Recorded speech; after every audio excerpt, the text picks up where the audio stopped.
35% የዋጋ ቅናሽ በዲፕሎማቶች መንደር በሆነችው በሳር ቤት ቫቲካን ኤምባሲ አቅራቢያ ከዚህ ቀደም ባለ 2 መኝታ 81 ካሬ በ8 ሚሊዮን 900 ሺህ ብር ሲሸጥ የነበረው አሁን ላይ በ5 ሚሊዮን 700 ሺህ ብር ብቻ፣ ባለ 3 መኝታ በ139 ካሬ ከዚህ ቀደም በ15 ሚሊዮን 985 ሺህ ሲሸጥ የነበረው አሁን ላይ በ10 ሚሊዮን 390 ሺህ ብር ብቻ እየሸጥን እንገኛለን። ልብ ይበሉ፣ ይህ ዘመናዊ ቤት በ36 ወራት ብቻ የሚረከቡት ሲሆን የሁሉም ቤቶች ዋጋ በአንዴ ለሚከፍሉ ደንበኞች በካሬ 71 ሺህ ብር መሆኑን ስንገልጽ በደስታ ነው። እንዲሁም በአዋሬ ሳይቶቻችን ላይ ከባለ 1 መኝታ እስከ ባለ 3 መኝታ እየሸጥን እንገኛለን። ይህ ቅናሽ የሚቆየው ለ10 ቤቶች ብቻ ስለሆነ ቀድመው እታች በምናስቀምጠው ስልክ ተጠቃሚ ይሁኑ።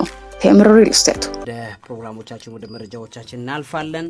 እንግዲህ በተለይ አሁን ዓለም አቀፍ በሆነው ፖለቲካ ላይ በጣም ትልቁን ስፍራ የሚይዘው የዩክሬንና የሩሲያ ጦርነት እንደሆነ ይታወቃል። አሁን ባለበት ሁኔታ ላይ አፕዴት ያስፈልጋል። እንደገናም ደግሞ በዚህ ጦርነት ላይ ያለውን ነገር መሰረት አድርገን ብቻ እንመለከትም። ከምንም በላይ ደግሞ ፕሬዚዳንት ፑቲን እንግዲህ በጣም የቅርብ ሰው የሚሏቸውን ላቭሮቭን ሊያጡ ይችላሉ፣ ወይም ደግሞ አሁን ባለበት ሁኔታ ላይ ከባድ የሚባል ሁኔታ ነው እየተፈጠረ ያለው። ስለዚህ ላቭሮቭ ማለት ለፕሬዚዳንት ፑቲን በጣም የቀኝ እጅ ብቻ ሳይሆን እጅግ ወሳኝ ሰው እንደሆነ ይታወቃል። ስለዚህ በዚህ ደረጃ ላይ የቭላዲሚር ፑቲን የላቭሮቭን የሚያጧቸው ከሆነ ምን ሊከሰት ይችላል? ሌሎችን ጉዳዮች አብሮ የሚታይ ይሆናል። በቀጥታ ወደዛው እንለፍ። እንቀጥል። ውድ ቤተሰቦቼ ያለነው አሁንም በሣድስ የሚዲያ ዝግጅታችን ላይ ነው። በጠቅላላ እውቀት፣ ስነ ምግባር፣ መንፈሳዊነት ላይ ትኩረት አድርገን እናያለን። የክፍል 1 ዝግጅታችንን ወቅታዊ ከሆኑ መረጃዎች አንጻር አፕዴት እያደረግን፣ ምክንያቱም ክፍል 2 ላይ መንፈሳዊ ትምህርታችን ጠንክሮ ይቀጥላል። በየጊዜው ግን የሚከናወኑ ነገሮችን አፕዴት ማድረግ ስላለብን ክፍል 1 ፕሮግራሞቻችን ላይ የሚጠቅሙንን በጣም ለሀገርም ለእውቀትም ለምንም የሚጠቅሙትን መረጃዎች እነቅሳለን እናወጣለን ማለት ነው። በዚህም እንግዲህ የሩሲያና የዩክሬን ጦርነት እንደምናውቀው በዚህ ዘመን ላይ እጅግ በጣም አስደናቂ ከሆኑ ጌታችን ከነገረን ትንቢቶች መካከል አንደኛው የጎግ ማጎግ ጦርነት እንደሆነ ይታወቃል። የእስራኤል ጦርነትን ምን ያህል ውድመት አምጥቶ ምልክት ሆኖልን እያለፈ እንዳለ እናውቃለን። በተመሳሳይ ሁኔታም ይሄም ጦርነቱ ማለፉ አይቀርም፣ ግን ምልክት ነው። ጌታ የነገረን የዘመን ፍጻሜ ምልክቶች ስለሆኑ እነዚህን ምልክቶች እኛ በተረዳቸውም ባልተረዳናቸው መልኩ ግን ግላንሱ የዚህ ዘመን ፍጻሜ ትንቢቶች እንደሆኑ በትክክል እያየን ያለፍንባቸው ጌታ ለዘመን ፍጻሜ ይሄ ምልክት ነው ብሎ ቀድሞ ነግሮን ሆነው አይተን ከዛም በኋላ ነቅተን ምልክት እንዲሆኑ ባይዘወይ ማለት እንግዲህ የሆኑ ሰዎች ከሚጠፉ የሆኑ ሰዎች ላይ የሚደርሰው ነገር በጣም ብዙ እግዚአብሔርን የሚያምኑ ሰዎችን ያተርፋልና ለዛ የሚሆን ነው የሚሆነው። ስለዚህ በሩሲያና በዩክሬን መካከል ያለው ጦርነት በጣም ትልቅ የሚባሉትን ሰርጌይ ላቭሮቭን በተመለከተ ከባድ ነገር ይዞ እየመጣ ይገኛል። ይሄን በተመለከተ እናያለን። ከዛ ውጪ ግን ቀደም ብለን ብትጠቁም ደስ የሚለኝ በተለይ አሁን ባለው የዩክሬንና የሩሲያ ጦርነት አፕዴት ብናረገው በጣም ጥሩ ነው። ስለዚህ ከዚህ አንጻር እንግዲህ በዩክሬን የሩሲያ ሚሳይሎች የድሮን ምቶች በኪየቭ ላይ በጣም እንደበረቱ እየሰማን ነው አሁንም ባለበት ሁኔታ ላይ። እሱ ብቻ አይደለም፣ ሌሎች ከተሞች ላይም ሰዎች በትንሹ ከ9 ሰዎች በላይ ሰሞኑን ትላንትም ዛሬም ሪፖርት ይደረገ ያለው መገደላቸውን እንደገናም ደግሞ ከ100 ሰዎች በላይ እንግዲህ ከ100 ሺህ ሰዎች በላይ ካሉበት ቦታ ለቀው ወደ ሌላ ጎረቤታማ ስፍራዎች እንዲሄዱ የሚያስደርግ ጥቃቶችና ውድመቶች በዩክሬን ላይ የሆኑ እንዳለ ሰምተናል፣ እንደምናውቀው ማለት ነው። ዩክሬን እንደምትለው 22 የሚሆኑ ሚሳኤሎችና ወደ 464 ሚሳኤል ድሮኖችን መትቼ ጥያለሁ በሚል ትላንትም ዛሬም ሪፖርት እያደረገች ያለችው ነገር አለ። በሩሲያ አንግል ደግሞ ስናይ የሩሲያም እንደዚህ የዩክሬን ድሮኖችን እና መሰል ቦታዎችን በተለይ የወደባማ ከተሞች አካባቢ ላይ ያሉ ቦታዎች ላይ የተለቀቁትን ሩሲያ አሰነካክያ ያለው እንደገናም ደግሞ ሆኖ ለምሳሌ ሎርቶቭ በምትባል ከተማ ላይ እዛ አካባቢ ላይ ዜጎች ተገለውብኛል፣ 3 ያክል ሰዎች ሞተውብኛል የሚል ሪፖርት አቅርባለች ማለት ነው፣ ትላንትናና ዛሬ ማታ ማለት ነው። ስለዚህ ይሄ ባለበት ሁኔታ ላይ አፕዴት አለ። አሁንም ጦርነቶች አሉ፣ አሁንም ነገሮች አሉ። ያ ባለበት ሁኔታ ደግሞ የፒስ ዲል ወይም የሰላም ስምምነት ለማድረግ እየተካሄደ ያለበት መንገድ ርቀት ይዟል። አሁን ባለበት ሁኔታ ላይ በአሜሪካ የሚደገፈው የጦርነቱን ለማስቆም እየተደረገ ያለ ሂደት አለ። ይሄም እንግዲህ በአሜሪካና በሩሲያ መካከል ዩኤስ ራሽያ ቶክስ የሚባለው ወይም ንግግር የሚባለው በአቡዳቢ እንግዲህ የሚደረግ ተብሎ የሚገመት ነው። ይሄም በተለይ የአሜሪካው አርሚ ሴክሬታሪ ዳን ድሪስኮል ጨምሮ ሌሎችም ሰዎች የሚገኙበት የሩሲያ ዴሌጌሽንም ጭምር ያለበት የሰላም ፕሮፖዛል በአቡዳቢ ይደረጋል ተብሎ የሚጠበቀው አንዱ ነው። ይሄ ሌላኛው ፒስ ፕላን ኮንሰርን የሚባል ደግሞ ከዚህ ጋር ተያይዞ ወደ 28 ነጥቦች የተካተተበት የአሜሪካ እቅድ የተካተተ አለ። ይሄንን 28 ነጥቦች በተመለከተ የዩክሬንም የአውሮፓ ህብረት አባል ሀገራትም ጭምር በዚህ ጉዳይ ላይ ትችት እንዳቀረቡ ይታወቃል። ይሄ የዩክሬንን ሶቨርኒቲ ወይም ቴሪቶሪ ክልሏን እንደገናም ደግሞ ይሄ ሉዓላዊነቷን ጭምር የሚደፍሩ እንደገናም ደግሞ የሚሊተሪ አቅሟንም ጭምር ሊሚት የሚያደርግ የሚገድብ ነገር ነው ያለበት የሚል ትችት እየተነገረበት ያለ 28 ነጥብ የያዘ የስምምነት ፕሮፖዛል ከአሜሪካ እንደቀረበ ይታወቃል። እንግዲህ በቅርቡ በጄኔቫ ተደርጎ የነበረ የሰላም ስምምነት እንደነበረ ይታወቃል። ዘለንስኪ ይሄን በተመለከተ እንዳልተስማሙበት የሚያሳይ እንደገናም ደግሞ በጣም በዛው ሴንሲቲቭ የሆኑ ኢሹዝ አሉበት ተብሎ እየተነገረ ያለበት ጉዳይ እዚህ ላይ ተቀምጧል ማለት ነው እንደምናውቀው።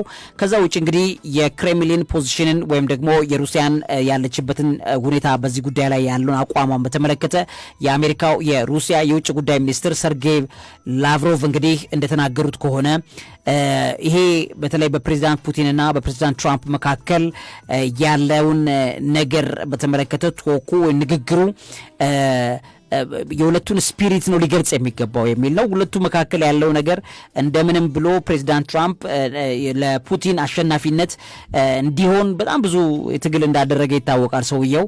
ስለዚህ ለፑቲን የሚመች የስምምነት ነጥቦችን እንዳስቀመጠ ነው የሚታወቀው ማለት ነው። ስለዚህ ያ ሲሆን ግን ሁለቱ በሰላም ነገሮች እንዲፈቱ ለማድረግ እገዛ ሊደረግ ይገባል የሚለው ነገር ከላቭሮቭ እንደተሰማ ይታወቃል። ዘለንስኪ እንግዲህ ወደ አሜሪካ የሚያደርገው ጉዞ እንዳለም ትላንትም በዚህኛው ሳምንት ላይ እየሰማን ያለነው ነው። ከዚህ ጋር ተያይዞ ሰውየው በጣም ያዘነበት ነገር እንዳለና ቀጥሎ ያለውን ስምምነት ለማምጣት የሚያስችለውን ማንኛውንም ዲስከሽን ከፕሬዚዳንት ትራምፕ ጋር ሊያደርግ ይችላል ተብሎ የጠበቀ ነው። አካባቢያዊ ሴኩሪቲን በተመለከተ ሩሲያ ድሮኖቿ እንግዲህ የኔቶ አባል ሀገራት ለምሳሌ ሮማኒያ እንደ ሞልዶቫ አልፈው እየገቡ ነው። እንደገናም ደግሞ እንደ ሮማኒያ ያሉ ሀገራትም ጭምር ጀቶችን ስክራምብል አድርገናል፣ ጀቶች የሩሲያ ጀቶችን አኮላሽተናል የሚሉ ሪፖርቶች እየተሰሙ ነው ያሉት። ይሄ ባለበት የፖለቲካ ጡዘት ውስጥ ሞስት ኢምፖርታንት የሚባሉ ሰው ሰርጌይ ላቭሮቭ ናቸው። እንደሚታወቀው ይሄ ሰው ሰርጌይ ላቭሮቭ እና በፕሬዚዳንት ፑቲን መካከል ችግር ይፈጠር ይሆን ወይ የሚለው ወይም እየተፈጠረ እንደሆነ የሚያሳዩ ወይም ደግሞ ለፕሬዚዳንት ፑቲን ሰርጌይ ላቭሮቭን እንደ ትልቅ አሊ ወይም ረዳት እያዩ ያሉበት ነገር እየቀዘቀዘ ነው የሚለው ነገር እየበረታ መጥቷል ማለት ነው። ይሄ ባለበት ሁኔታ ላይ ሰርጌይ ላቭሮቭ እንግዲህ በማርች 21 1950 የተወለዱ ሰው ናቸው። የሩሲያ ዲፕሎማት ናቸው። የውጭ ጉዳይ አፌርስ ሆነው የውጭ ጉዳይ ሚኒስትር ሆነው ከ2004 ዓ.ም ጀምሮ ሎንግ ሰርቪንግ ፎሬን ሚኒስተር ነው የሚባሉት። በሶቪየት ህብረት ታሪክ ውስጥ ረጅም ዘመን ያገለገሉ የውጭ ጉዳይ ሚኒስትር ነው ሰርጌይ ላቭሮቭ እየተባሉ ይጠሩ ያሉት ማለት ነው። ይህም በተመለከተ እንግዲህ MGIMO የሚባል አንድ ተቋም አለ፣ ሞስኮ ስቴት ኢንስቲትዩት ፎር ኢንተርናሽናል ሪሌሽንሽፕ የሚባለው። ከዚህ ተቋም በ1972 የተመረቁ ሰው ናቸው። ላቭሮቭ እንደሚታወቀው በዲፕሎማቲክ ሪሌሽንሽፕ በስሪላንካ የዲፕሎማት ሆነው ማለት ነው። ስሪላንካ ላይ፣ ሴኔሃሌ ላይ በእንግሊዘኛ በፈረንሳይኛ ቋንቋ በጣም በብዙ መልኩ ይታወቃሉ። ሰውየው ብዙ ቋንቋዎችን በመናገር በስሪላንካ መሰረታቸው ለዚህ ይጠቅማል ወይም ጠቅሟቸዋል ተብሎ ይነገራል። እኒህ ሰው እንደሚታወቀው ሶቪየት ፐርማናንት ሚሽን ቱ ዩናይትድ ኔሽንስ የሚባል ለተባበሩት መንግስታት ቋሚ ተጠሪ በመሆን በኒውዮርክ በ1981 እስከ 1988 አገልግለዋል። ሰውየው ከ1980ዎቹ ላይ ደግሞ የውጭ ጉዳይ ሚኒስትር ዲፓርትመንት ኦፍ ኢንተርናሽናል ኦርጋናይዜሽንን በመምራት ረጅም ጊዜ ቀጥለዋል ማለት ነው። ከዛ ውጪ ዲፒቲ ሚኒስተር ኦፍ ፎሬን አፌርስ በሚሆን በምክክል የውጭ ጉዳይ ሚኒስትርነትን በ1992 አገልግለው እንደነበረ ይታወቃል። በሩሲያ ፐርማናንት ሪፕሬዘንታቲቭ ቱ ዘ ዩናይትድ ኔሽንስ የተባበሩት መንግስታት ቋሚ ተወካይ በመሆን በ1994 እስከ 2004 እንደዚሁ አገልግለዋል። በኮሶቮ ጦርነት ወቅት ላይ በኢራን ጦርነት ወቅት ላይ ከፍተኛ ሚና ለሩሲያ ተጫውተዋል። ላቭሮቭ እንደሚታወቀው የሴንትራል ፊገር ናቸው በሩሲያ የውጭ ጉዳይ ፖሊሲዎቿ ላይ በተለይ በቭላዲሚር ፑቲን ፖሊሲዎቻቸው ሁሉ ሴንተር ሰው የሚባሉ ሰው እኒህ ሰው ናቸው። እኒህ ሰው እንግዲህ በብዙ መልኩ የሚታወቅ እንግዲህ ቅድም እንዳልኩሽ ከ1972 ከ1975 የስሪላንካ ዲፕሎማት ሆነው ካገለገሉበት ጊዜ አንስቶ እስካሁን ባለበት የውጭ ጉዳይ ሚኒስትር ሆነው አሁን እያገለገሉ ያሉት ከ2004 ነው የጀመሩት የውጭ ጉዳይ ሚኒስትር ሆነው ማገልገል። እንግዲህ ፕሬዚዳንት ፑቲን ላቭሮቭን በጣም ቶፕ ስለሚባሉ ሚኒስተር ላለ ሌቭል ሲመድቧቸው የኖሩበት ትልቅ ምስጢር እንደገናም ደግሞ በተለይ ከሳቸው ቀደም ብሎ ኢጎር ኢቫኖቭ የሚባሉ ሰው ነበሩ። እሳቸውን ተክተው ነው የውጭ ጉዳይ ሚኒስትር የሆኑት። ከሳቸው በጣም በተሻለ መልኩ ዓለም አቀፍ ፐርፎርማንስ ያሳዩ ሰው እንደሆኑ ላቭሮቭ ይታወቃል። እንግዲህ በካቢኔም ሲታይ ፕሬዚዳንት ትራምፕ ፑቲን ሁለተኛው ትልቁን ፖዚሽን የሰጧቸው ሰው ሰከንድ ካቢኔት ትልቅ ማርክ ካላቸው ሰዎች በሚባል የሚታወቁ ሰው ናቸው። አንደኛው ዲሚትሪ ሜድቬዴቭ እንደሆኑ ይታወቃሉ። ከሳቸው ቀጥሎ በጣም ብዙ የሚያምኗቸው ሰው የላቭሮቭን እንደሆነ ፕሬዚዳንት ትራምፕ ይታወቃል። በተለይ ዲሚትሪ ሜድቬዴቭ በነበሩበት ሰዓት ዲሚትሪ ሜድቬዴቭ ማለት ማነው ኦባማ በተመረጠበት ሰዓት ላይ በሩሲያ ፕሬዚዳንት ፑቲን ከስልጣናቸው ረፍት ባደረጉበት ሰዓት ላይ ረፍት ላድርግ፣ ነገር ግን ራሴ ነኝ ሀገሪቱን ማስተዳድረው፣ ስለዚህ እኔ ማስተዳድራትን አገር እኔ ምለውን ነገር እየተገበረ የሚመራ ሰው ያስፈልገኛል ብለው ነው ዲሚትሪ ሜድቬዴቭን ያስቀመጡት። በፕሬዚዳንትነት እንደሚታወቀው ዲሚትሪ ሜድቬዴቭ ይፈርማሉ የተባለው ነገር ሁሉ ፑቲን የሚፈርሙት እንደሆነ ይታወቃል፣ በዛ ሰዓትም ማለት ነው። እስከዛ ድረስ የሚያምኗቸውን ዲሚትሪ ሜድቬዴቭን በነበሩበትም ሰዓት ላቭሮቭ ከፍተኛ የሆነ ተጽዕኖ የነበራቸው ፖለቲከኛ ነበሩ ማለት ነው። ከዛ ላቭሮቭ እንደሚታወቀው እንደገና የውጭ ጉዳይ ሚኒስትር በሚሆን የተሾሙበት ጊዜ እንደነበረ ይታወቃል። ያ ረጅም ጊዜ ሰርተዋል፣ ረጅም ጊዜ አገልግለዋል። በጃንዋሪ 2020 ዓመተ ምህረት በተለይ ቭላዲሚር ፕሬዚዳንት ፑቲን የሚታወቁበት አንድ ያቀረቡት የነበረ ፕሬዚደንሻል አድሬስ ቱ ፌዴራል አሰምብሊ የሚባል ንግግር ነበረ ማለት ነው። በዛ ሰዓት ላይ በእጅጉ የጠቀሷቸው እንደገናም ደግሞ አሁን እስካለው ድረስ ያላቸውን ርቀት አሻግሮ የነገሯቸው ሰው ቢኖሩ እኚሁ ሰው እንደሆኑ ይታወቃል። ከዛ የሶሪያ ጦርነት መጣ። በሶሪያም ጦርነት ላይ ላቭሮቭ በጣም አስተዋጽኦ አድርገው እንደነበረ ይታወቃል። እንደገናም ክራሚያን እንደገናም ደግሞ አሁን ዶንባስ ላይ ያለውንም ጦርነት ጨምሮ ክራሚያን ለመገንጠል በተካሄደው ሂደት ላይ ላቭሮቭ ከፍተኛ የሆነ አስተዋጽኦ ያደረጉ ሰው ናቸው። እንደገናም ደግሞ በተለይ በሰሜን ኮሪያ ክራይሲስ የሚባለው 2017 ላይ በነበረው ላቭሮቭ ከኪም ጆንግ አን በነበሩበት ሰዓት ከፍተኛ አስተዋጽኦ አድርገው የነበሩ ሰው ናቸው ለፕሬዚዳንት ፑቲን። የአሜሪካ ሳንክሽንስ ማዕቀቦች በሩሲያ ላይ በተሽጎደጎዱ ሰዓት ላይ በተለይ በዛ ሰዓት ላይ ኢራን ላይ፣ ቱርክ ላይ፣ ሩሲያ ላይ አሜሪካ መራሹ ማዕቀቦች በተሽጎደጎዱ ሰዓት እጅግ በጣም አስፈላጊ ሰው ሆነው ብዙ የሰሩ ሰው ላቭሮቭ ናቸው። እንደገናም ደግሞ በተለይ በብዙ መልኩ የሚታወቁ የኔቶ አባል ሀገራት ከ2021 ጀምሮ አውሮፓን ዲፌንድ ለማድረግ ለመመከት ባደረጓቸው ጥረቶች ሁሉ በነ ኤስቶኒያ፣ ቡልጋሪያ፣ ሮማኒያ ሌሎችም ሀገራት ላይ ያለውን ዲፕሎማቲክ ሪሌሽንሽፕ ላቭሮቭ በከፍተኛ ሁኔታ ክሪቲካል ሰው ሆነው አገልግለዋል እስካሁን እስካለበት ጊዜ ድረስ ማለት ነው። ብዙ ሪከርድ ያላቸው ሰው ናቸው። ሶ ላቭሮቭ ማለት ለፕሬዚዳንት ፑቲን ቀኝ እጅ ናቸው። ሶ አሁን ባለበት ሁኔታ ላይ ግን ነገሮች እየላሉ እየደከሙ እያሉ ያሉበት ጉዳይ ምንድን ነው የሚለው ነገር መታወቅ መቻል አለበት ማለት ነው። ከዚህ ጋር ተያይዞ እንግዲህ በጣም ቁልፍ ግምቶችና ክስተቶች ይታወቃል። አሁን በቅርቡ ባለበት ሁኔታ ላይ በተለይ ሰሚቶች ስብሰባዎችን ካንስል የማድረግ የላቭሮቭ መገኘት የነበረባቸውን ስብሰባዎች የመሰረዝ ነገር ተደጋጋሚ ታይተዋል በቅርቡ ማለት ነው። ከፋይናንሻል ታይምስና ከሌሎች የዜና አውታሮች የተገኙ ሪፖርቶች እንደሚያሳዩት ላቭሮቭ እና በአሜሪካ የውጭ ጉዳይ ሚኒስትር በማርኮ ሩቢዮ መካከል የተደረገ አሳዛኝ የዝግጅት የስልክ ጥሪ ትራምፕ ስብሰባውን በድንገት እንዲሰርዙ ያደረጋቸውን በተመለከተ ላቭሮቭ የቅርብ ጊዜ የትችት ምንጭ ሆነዋል። የላቭሮቭ ጥሪ ወረቀት የተባለ ያለማቋረጥ ያልተገደበ አቋም ፑቲን በዓለም አቀፍ መድረክ ላይ ደካማ እንዲመስል አድርጎታል። ላቭሮቭ በቅርቡ እየሰሩ ያሉት ክፍተት በሚል እየተነገረ ይገኛል። ከቁልፍ ስብሰባዎች ላይ አለመገኘት እንደዚሁ እየታየ ይገኛል። አብሰንስ ፍሮም ዘ ኪ ሚቲንግስ። ይህም ደግሞ በተለይ በጣም ወሳኝ በሚባሉ ፑቲን በተቀረው ዓለም ላይ ተጽዕኖ እንዲፈጥር ለማድረግ የሚያስችለው የፕሬዚዳንት የውጭ ጉዳይ ሚኒስትሩ ላቭሮቭ በየስፍራዎቹ መገኘት እንደሆነ ይታወቃል። ይሄ በሆነበት ሰዓት ላይ ለምሳሌ ወሬውን የሚያባብሱ በላቭሮቭና ፑቲን መካከል ያለው ይሄ ጉዳይ በተለይ የኒውክሌር ሙከራዎችን እንደገና ለማስጀመር ሐሳቦች በተነሳበት በቅርቡ በተደረገ አንድ ስብሰባ ላይ ከፍተኛ ደረጃ ላይ የሚገኝ የሩሲያ የጸጥታ ምክር ቤት ስብሰባ ላይ የቀሩት ብቸኛ ቋሚ አባል ሰው ቢኖሩ ላቭሮቭ ናቸው ማለት ነው። እና ይሄ ለፑቲን በጣም የሚያሳዝን ዜና እየሆነ መጥቷል።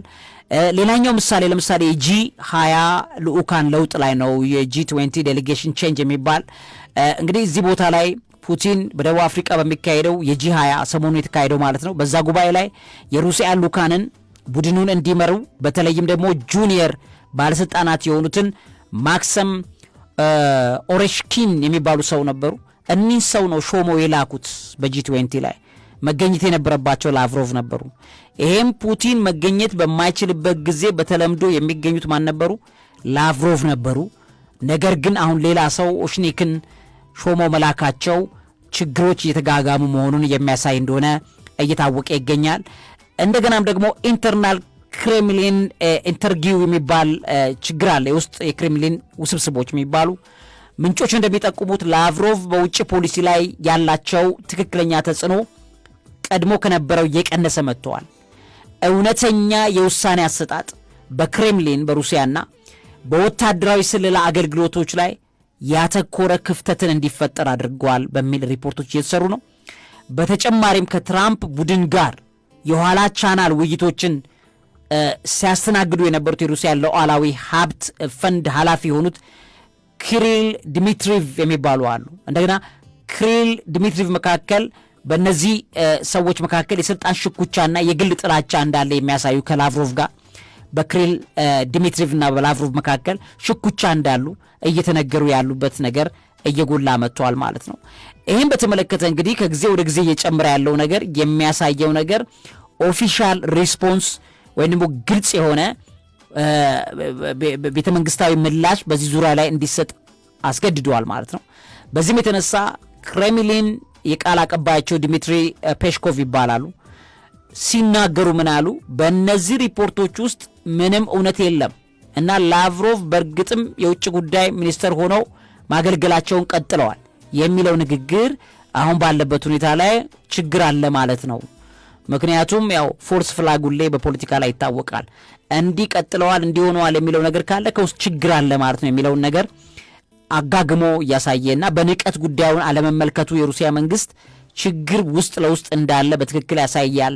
የውጭ ጉዳይ ሚኒስትሩም ቃል አቀባይ ማሪያ ዛካሮቭ ይባላሉ። ታሪኮቹን ውድቅ የማድረግ ልቦለድ ነው ሲሉ ሁሉ ጭምር የተናገሩበት መንገድ ከዚህ ጋር የተያዘውን ነገር በእጅጉ ክፍተት እንደተፈጠረ እያሳየ ያለበት ነገር እንዳለ ያስታውቃል።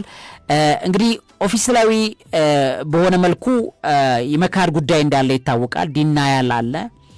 ያልተለመደው የህዝብ ፊት ለፊት ላይ ያለመኖር ቁልፍ ተግባራት ላይ እንዲሁ ላቭሮቭ እንደገና ሌሎች ሰዎችን ተመድበው በሳቸው ምትክ ሌሎች ሰዎች እንዲገኙ የማድረግ ሂደቶች እንደገና ደግሞ ከጎናቸው እየተሰናበቱም ከድጋፍ ያጡ ያሉበትን ነገር እምነትም እየተሸረሸረ ያለበት ነገር ከውስጥ ከክሬምሊንም ከሞስኮ እየወጡ ያሉ መረጃዎች ማሳየታቸው በተለይ በዩክሬን ጦርነት ዙሪያ ለሩሲያ ዲፕሎማሲያዊ ውድቀቶች እንግዲህ በግልጽ የሚነገር አንድ ቃል አለ።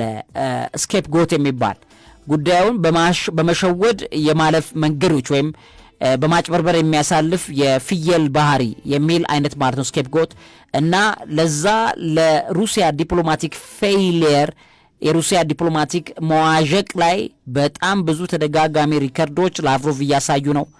ይሄም ደግሞ በተቀረበው ዓለም ላይ በሩሲያም ጭምር ሪፖርቱ እየወጣ ያለበት እንደሆነ እናያለን። እንግዲህ ላቭሮቭ 75 ዓመታቸው ነው። ከዚህ ጋር ተያይዞ ምንድነው መሰረታዊ ችግራቸው የሚለውን ነገርና ለዚህ ድካማቸው ከፑቲን ጋር ግጭት ውስጥ እየገቡ ነው ወይስ ደግሞ ለና አሜሪካ እየተሞዳሞዱ ነው ወይስ ደግሞ ፑቲን በሚዘረጋቸው ሐሳቦች ላይ መቃወም ጀምረው ነው? ምንድነው ችግሩ የሚል ጥናት እየተደረገ ብዙ ቆይቷል። እንግዲህ ፑቲን ያላቸውን አቋም ከመጀመሪያ ጀምሮ ከሚደግፉ ሰዎች መካከል አንዱ ላቭሮቭ ናቸው። ፑቲን እስከ የትኛውም ርቀት ቢሄዱ አብረው ርቀት ሊሄዱ እንደሚችሉ ይታወቃል። ነገር ግን እየተነገረ ያለው ነገር ግን አንድ ሲክሬት ነው። ያም ሲክሬት ምንድነው? ሰውየው መጠጥ እና ሲጃራ አድክሟቸዋል እየተባለ እየተነገረ ነው የሚገኘው። እንግዲህ ክፉ ነገር ነው ይሄ።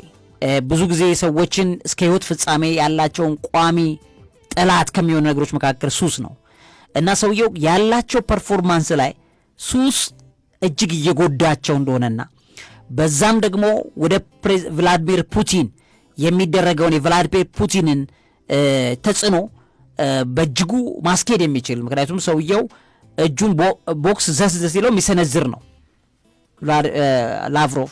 ነገር ግን መሰንዘር እንዳይችል ደግሞ የሚከለክለው ሱስ የሚባል ነገር አለ። በጣም በከፍተኛ ደረጃ የሲጃራና የመጠጥ ሱስ ከጊዜ ወደ ጊዜ እየጨመረባቸው እንዳለ ያም ደግሞ በፐርፎርማንሳቸው ላይ ጉዳት እያደረሰባቸው እንዳለ እያየን ነው የሰማን ያለ ነው። እንግዲህ በጣም የሚያሳዝን ነው። ሰዎች ብዙ የህይወት ኳሊቲ ሊኖራቸው ይችላል። በጣም ብዙ አቅም ሊኖራቸው ይችላል። ነገር ግን ከብዙ አቅም ታማኝነትን ከሚያጎድሉ በሰው ፊት አቅም ከሚያሳጡ ነገሮች መካከል ሱሶች እንደሆኑ እናያለን ማለት ነው። እና እኚህ ባሉበት ሰዓት ላይ ዓለምን መምራት የሚችሉ ጉልበት ያላቸውን ሰዎች ራሱ ጉልበት የሚያሳጡ ነገሮች እንደሆኑ እናስተውላለን ማለት ነው። ስለዚህ ይሄ ባለበት ሁኔታ ላይ ላቭሮቭን የመሰለ ብሪሊያንት ማይንድ ያላቸው ሰዎች በተለያዩ ነገሮች ሲደክሙ ሲያይ ማየት በጣም ያሳዝናል። ሩሲያዎቹ ያው መጠጥ ላይ እንግዲህ እንደሚታወቀው በብዙ መልኩ የጎዳቸው ሩሲያን ያሽመደመደ ነገር ምንድነው ቢባል መጠጥ ነው እንደሚታወቀው ማለት ነው። በጣም ብዙ ርቀት መሄድ የሚችሉ ሰዎች ነገር ግን መጠጥ በየቦታው ላይ በቃ ምንም እንደ በጣም የሚያሳዝን በጣም ብዙ ሩሲያውያን ወጣቶችን ካደከሙ ነገሮች መካከል አንዱ መጠጥ ነው። እንደሚታወቀው እንደ ቮድካ አይነት መጠጦች በእነሱ በጣም ይታወቃሉ። ለብርድ እያሉ ለምንም ሰበብ እያሉ ለምንም ብርድም ሳይኖሩሉ ይጠጣሉ እና በጣም ብዙ ወጣቶች በዛ የተጎዱ እንደሆነ ይታወቃል። ምዕራባውያኑ በግብረ ሰዶም እነሱ በመጠጥ ይደክማሉ። ዲያብሎስ በብዙ መልኩ ነው ሰዎችን የሚያጠቃው ማለት ነው። ያ ነገር እስከ ሀገር ድረስ ዋጋ ሊያስከፍል እንደሚችል ልንረዳ የምንችልበት ትልቅ መንፈሳዊ መልእክት ያለው ነገር መሆኑን እንድናስተውል ይሄንን መረጃ ለቤተሰቦቼ አካፈልኳችሁ። ያለነው በሣድስ የሚዲያ ዝግጅታችን ላይ ነው። አሁንም ፕሮግራማችን ይቀጥላል። እግዚአብሔርን ያመነ እግዚአብሔርን የተከተለ ግን ከምንም ነገር ሰላም የዘላለም ሰላምን ይዞ የሚሄድ መሆኑን ልናቀው የሚገባው እንዲህ አይነት መነጻጸሪያዎችን ስናስተውል እንደሆነ እናያለን። መምህርና ጋዜጠኛ ዐቢይ ይልማ ነኝ። ዕውቀት ታላቁ እግዚአብሔርን ታከብራለች።